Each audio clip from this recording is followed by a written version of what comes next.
Bom dia, alunos do sexto ano. Hoje nós iremos iniciar um novo conteúdo na nossa disciplina de ciências. Então, ao longo desse mês, nós estaremos estudando a unidade 2, que vai falar a respeito das misturas e da separação de misturas.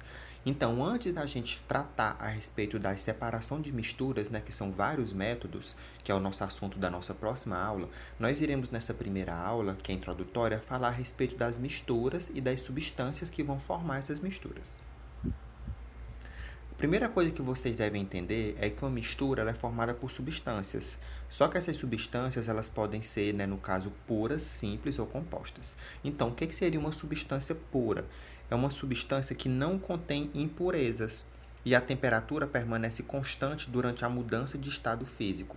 Então, nós vimos aí que quando essa substância pura ela vai mudar de estado físico do líquido para o gasoso ou do gasoso para o sólido, por exemplo, ela não vai ter alteração na temperatura dela. A temperatura vai permanecer constante, justamente pelo fato dela não ter impurezas e dela ser uma substância pura. Aí essa substância pura ela pode ser dividida entre simples e composta. A substância pura simples ela é formada por um único tipo de elemento, como por exemplo o oxigênio, que é um tipo de gás que está presente na nossa atmosfera. É um gás que ele é muito necessário para o nosso processo de respiração. Já a substância pura composta, ela é formada por dois ou mais tipos de elementos químicos, como por exemplo, o ácido sulfúrico, que é um tipo de produto que é muito utilizado para fazer o desentupimento de cano, de pia, de banheiro, por exemplo. Então, ela é muito utilizada. Essa substância, ela é uma substância pura composta, porque ela não é formada só por um tipo de elemento químico, mas por mais de um tipo. Já uma mistura é uma associação de duas ou mais substâncias em porções arbitrárias, separáveis por meio de mecanismos físicos e em cada um dos componentes guarda em si todas as propriedades que lhes são inerentes. Então, como eu falei, na próxima aula nós veremos métodos de separação de misturas. Então, a mistura ela tem essa característica, né, que ela é formada por substâncias que elas podem ser separadas, elas são substâncias separáveis. Então, se vocês observarem nessa imagem, a gente tem uma mistura que está sendo colocada num recipiente que tem um funil com um filtro, né? E de lá vai ser tirada a solução pura e vai ficar uma parte retida nesse funil com filtro, né? Então está acontecendo a separação dessa mistura. Ela tem um nome específico, essa separação de mistura, que nós veremos na próxima aula, como eu já falei. Essas misturas elas podem ser também classificadas da mesma maneira que a gente viu a classificação de substância pura, simples e composta. Então, a mistura ela pode ser, por exemplo, homogênea. O que seria essa mistura homogênea? São misturas que apresentam somente uma fase. O que seria isso? Então, por exemplo, a gente tem o sal mais água e o álcool mais água.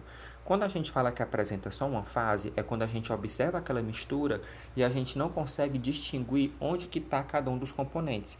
Então, se vocês pegarem na casa de vocês um copo de água e colocar uma colher de sal, também não é para colocar um monte de sal, né? Porque senão a gente vai conseguir identificar, né? Porque vai ficar o que a gente fala de mistura, no caso é saturada, né? Porque vai ter uma grande quantidade do soluto, que é o sal, no solvente, que é a água. Mas se vocês pegarem um copo de água e colocar uma colher de sal e misturar bem, vocês vão ver que a gente não consegue distinguir onde que está o sal e onde que está a água. Claro que se vocês provarem a água, ela vai estar com gosto salgado, mas a gente não consegue, assim, vendo a olho nu, distinguir os componentes dessa mistura. Por isso que a gente fala que ela é homogênea, ela tem um aspecto homogêneo, ela tem somente uma fase. A mesma coisa vai acontecer com o álcool e com a água. Se a gente for observar, por exemplo, um álcool 70 que a gente tem em casa, ele já não é um álcool 100% puro, né? Por isso que ele é 70, porque ele tem 70% de álcool e os outros 30% de água. Só que a gente olhando para o álcool, a gente não consegue ver onde que está o álcool e onde que está a água, né? Justamente por isso que eu falei, porque a mistura homogênea, ela tem apenas uma fase e a gente não consegue, né, observar os componentes dela, onde que eles estão localizados nessa mistura. Já uma mistura que é heterogênea, elas não apresentam as mesmas propriedades em toda sua extensão e apresentam mais de uma fase. Então, por exemplo, água e areia, água e óleo, o granito, que é uma pedra que é muito utilizada para ser colocada no balcão de banheiro, balcão da cozinha, enfim. Então, se vocês observarem nessa imagem, a gente tem água e óleo né, nessa imagem que está mais na direita. Então a gente consegue ver onde é que o óleo está e onde é que a água está nessa mistura, né? Porque é como se não se misturasse, digamos assim. Como ela é heterogênea, a gente consegue observar mais de uma fase. Se a gente pegasse, por exemplo, um copo com água e a gente colocasse uma colher de areia dentro desse copo com água e depois uma colher de óleo, a gente com certeza conseguiria observar três fases. Ficaria a areia lá embaixo, ficaria a água no meio e o óleo em cima, né? Isso vai ser caracterizado de acordo com a densidade. Coisa que a gente já viu lá no primeiro capítulo, quando a gente estava no presencial ainda, a gente viu que a densidade é uma das... Mas assim, voltando, você consegue ver duas ou mais fases. Então, se você misturou qualquer tipo de material e você consegue ver que tem mais de uma fase ali, é porque é uma mistura heterogênea. Uma mistura chamada água. Então, a gente olha para a água, a gente pode achar que ela é uma substância pura, né? Que ela é uma coisa só. Só que, na verdade, a água ela é uma mistura. Podemos falar que ela é uma mistura homogênea, porque a gente não consegue a olho nu observar, por exemplo, onde que está cada um dos componentes dela. Só que uma molécula de água, se a gente for pegar a água e observar no microscópio eletrônico, né, bem aprofundado mesmo, bem ampliado, a gente vai ver que a água ela é formada por várias moléculas. Molécula é um tipo de composição que é menor do que a célula. Então imagina que é uma coisa muito pequena. É como se a célula fosse formada por várias moléculas. Então, uma molécula de água ela é formada por dois átomos de hidrogênio e um átomo de oxigênio. Que a gente tem essa fórmula química da água que a gente chama de H2O. Tem até aquele produtozinho que é uma água com gás que tem um gostinho de limão, que ele tem o nome de H2O, né? Justamente é derivado do nome, né, da fórmula química da água que a gente possui. Então, nós temos aí, né, uma molécula de água, como eu falei, é formada por duas partes de hidrogênio, que são dois átomos, e uma parte de oxigênio, que é um átomo de oxigênio, formando assim, né, por isso que é chamado H2, né, dos dois hidrogênio, H2O, porque é somente uma molécula, um átomo no caso de oxigênio. Então, nós podemos observar que a molécula da água, ela é uma mistura desses dois componentes, hidrogênio e oxigênio. Então, ela não é uma substância pura, embora pareça, mas ela é uma mistura homogênea. Então, a questão da distribuição de água no planeta, nós podemos observar, com base nessa imagem, que 97,5% da quantidade de água que tem no planeta ela é água salgada, ou seja, é uma água que é imprópria para o nosso consumo. E apenas 2,5% da água existente no planeta ela é água doce, que é aquela água que a gente consegue consumir diariamente, né, para tomar banho, fazer comida, para a gente beber, por exemplo. Não é que ela tem um gosto adocicado, a gente chama de água doce porque ela não tem esse gosto tão salgado que a água do mar tem.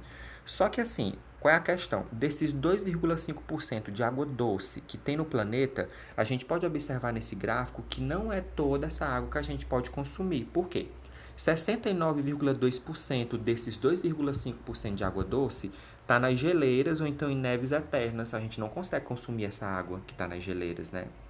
A gente tem aí 29,6% que é subterrânea, na forma de aquíferos, né? Então, são reservatórios subterrâneos embaixo do solo, onde ficam localizada essa água doce. A gente também não consegue consumir. A gente tem 0,9% da água doce que está nos solos, nos pântanos ou em geadas. Também não conseguimos consumir esse tipo de água. Então, qual é o tipo de água doce que a gente vai conseguir consumir? Apenas esse 0,3% que está localizado nos rios e lagos, que é onde são instaladas as usinas hidrelétricas, né? E aí vai fazer aquela questão da distribuição de energia elétrica e também de distribuição, né, com sistema de água e esgoto, distribuição de água até chegar na nossa casa para a gente conseguir consumir. Então vejam que a quantidade de água doce que a gente consegue consumir, de toda a água que tem no planeta, é uma quantidade mínima, uma quantidade muito pequena. Então, daí que vem a importância, né, da gente economizar a água, né, de fazer a preservação desse bem, que é muito, digamos assim, de certa forma necessário para todos os seres vivos. Então, agora vocês vão fazer a leitura e resolução de questões que estão aparecendo aí na tela. Vocês vão fazer igual você já faz nas outras semanas. Ler para aprofundar os conhecimentos, responder as atividades e me enviar no WhatsApp nessa data que está aparecendo aí também, que é 5 de junho. Então, por hoje era só. Na próxima aula, nós vamos conhecer os métodos de separação de misturas. Tenham um bom dia e bons estudos para vocês.